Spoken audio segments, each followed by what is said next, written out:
All right, page 2 of lesson 2. Let's practice some of these. On that first, we were practice some of these. It said even root property and the odd root property. The even root property is also called the square root property.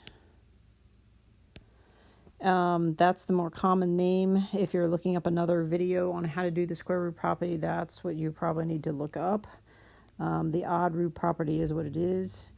And then also, I probably should have warmed up a little on i's. If you have the square root of -2 or any kind of negative under the as a radicand, that has to come out. That's the simplified version. So here it says, as always, all fractions must be reduced, all radicals must be simplified, all non-real solutions must be shown with an I. So there's a lot to be careful about in your final answer. Okay. So let's follow that. We need the square alone on one side.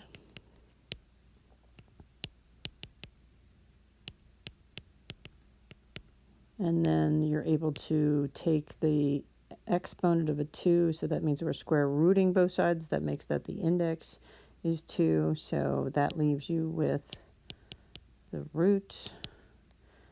And because it's an even, it's a plus or minus. The square root of -1, which is an I. Okay. -8 minus 8, so this is going to be 3c equals -8 plus or minus I, and then divide by 3. So c equals -8 plus I over 3 and -8 minus I over 3. And this can be turned into -8 over 3 plus 1/3 I is one way you'll see it also. So this is one form of the answer. And this is another form of the answer. There's another one there. So all three of these are mathematically equivalent. Make sure you understand which one your homework and your instructor wants you to put in for homework and tests. They're all mathematically equivalent. Like I said, just ask. Okay. Let's see. This has the exponential term alone on one side, so we're ready to square root it because it was 2. Because it was even, it's the square root of plus or minus 16, which is 4. Add 6 to both sides. 3g equals 6 plus or minus 4. Do not add the 6 to the 4. Over 3. All right, so g equals 6 plus 4 over 3, which is the same as 6 over 3 plus 4 over 3. No, it's not. Oops. Hang on. Getting ahead of myself. 6 plus 4 over 3 equals 10 over 3. Orders of operations say add together before you multiply and divide. So that's 10 over 3. G also equals 6 minus 4 over 3, which is 2 over 3. Okay, notice there was no variable, there was no I, there was no nothing. So it just all turns into a fraction that has to be reduced. Okay? All right, this one's a little in the way of this problem here. What is underneath here? Okay. Begin to isolate the exponential term.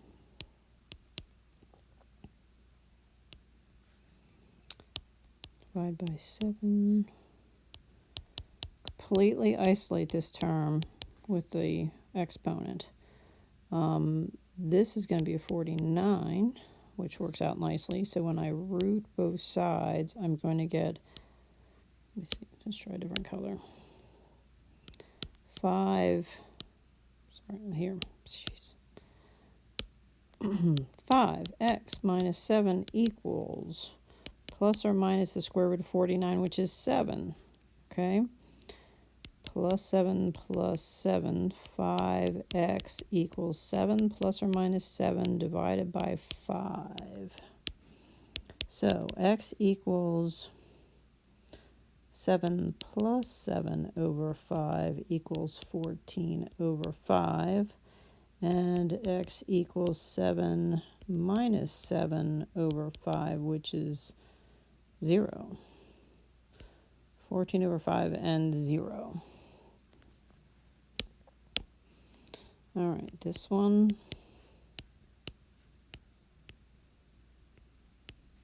Sorry, that's a U. Jeez.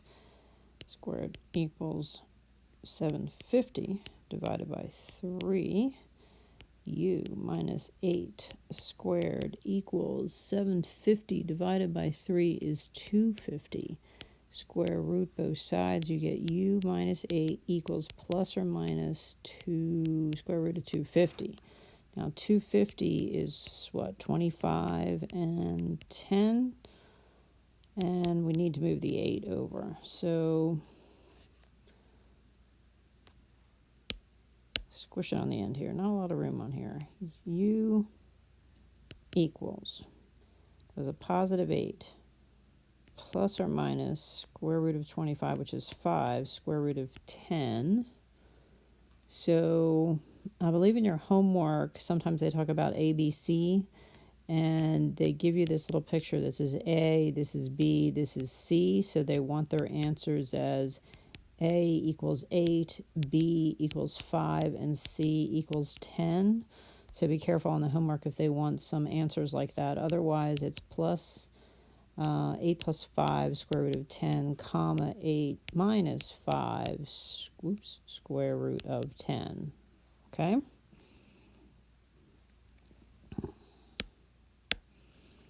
All right, minus 2, 5t minus 1 squared equals 1225 divided by 5.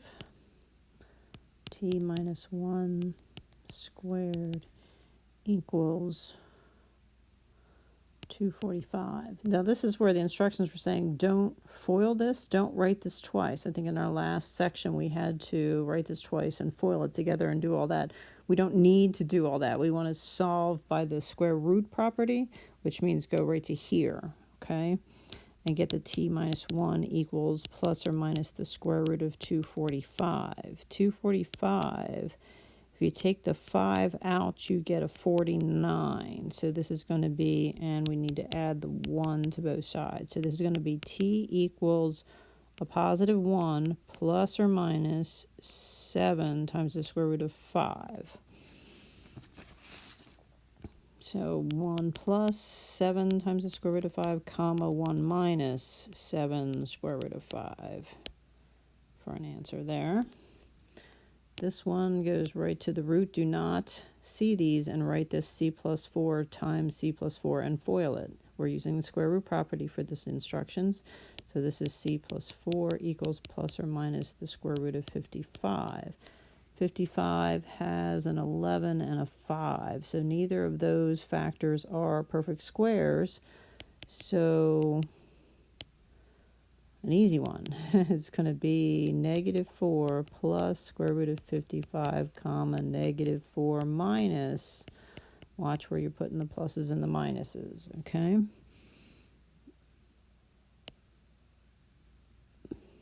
So I think in the homework sometimes the A is negative 4 and the B is 55. Watch how the answer is needed in the homework. All right, next one, let's see. I have a seventh exponent here. So let's move the 89. So this is 128. T to the 7th equals 1. So we need to go ahead and divide by, this one's a little weird looking, right? There's no parentheses here. So this is not 128 to the 7th. So we don't want to take the 7th root of the whole thing. We need to continue isolating the exponent. I must have got this one from the homework. So this is going to be t to the 7th equals 1/128. Now, since I've isolated the exponential term, I can take the 7th root out, which is t, and think of these as the 7th of 1 and the 7th of 128. So that's going to equal 1 and 2, believe it or not. And it's an odd root, so there's only odd, right? 7 is odd, so t equals 1/2 is your answer.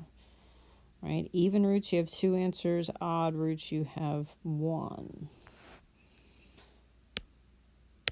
All right, this one here is lots of things outside the exponential term.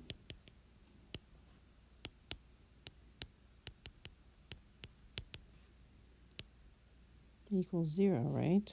Divide by -3, divide by -3 is p plus 3 squared equals 0. So you're still following your procedure. So this is going to be p plus 3 equals 0. Move the 3 over. P equals plus or minus 0. And I don't need, here, let me write that, put that in there just so we don't think I forgot all about it. It's just not necessary. Plus or minus square root of 0.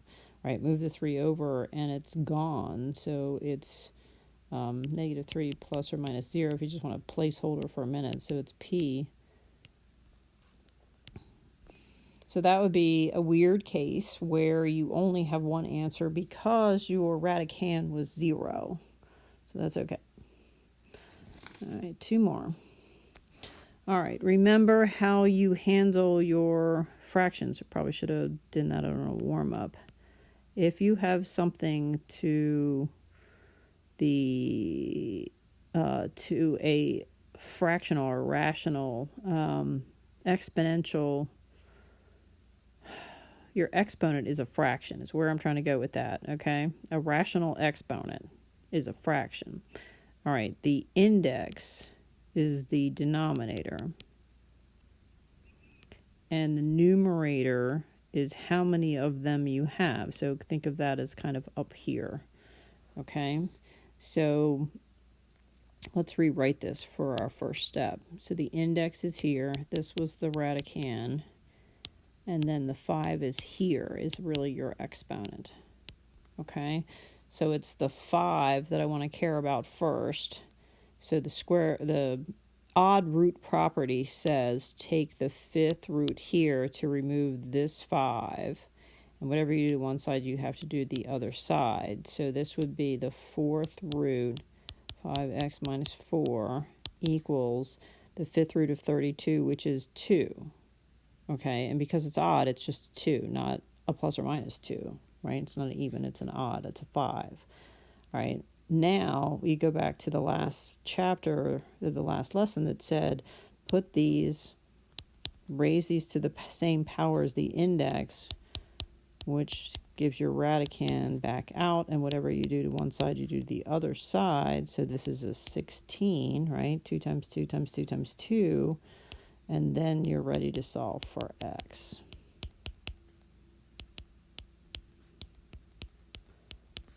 X equals 4. Okay?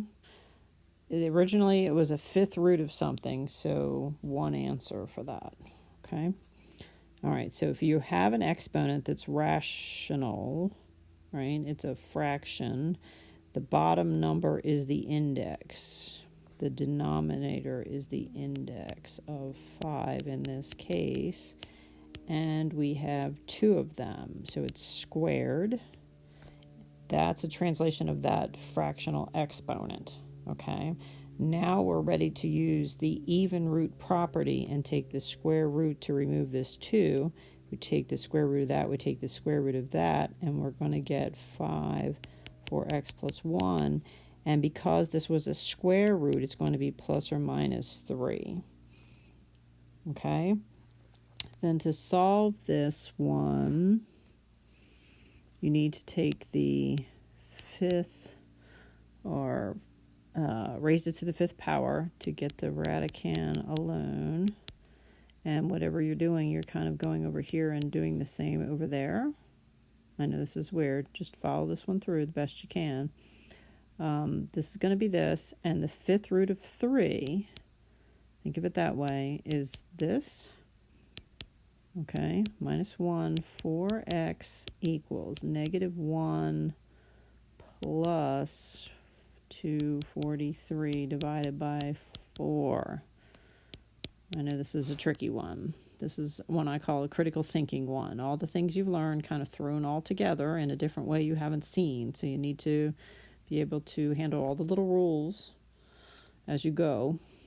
So this is negative 1 plus 243 over 4. So that's 242 divided by 4 is 121 over 2. And then x equals negative 1 minus 243 over 4, which is negative 244 divided by 4, which is actually a whole number. So as weird as this one is, there are some weird answers for it. Okay?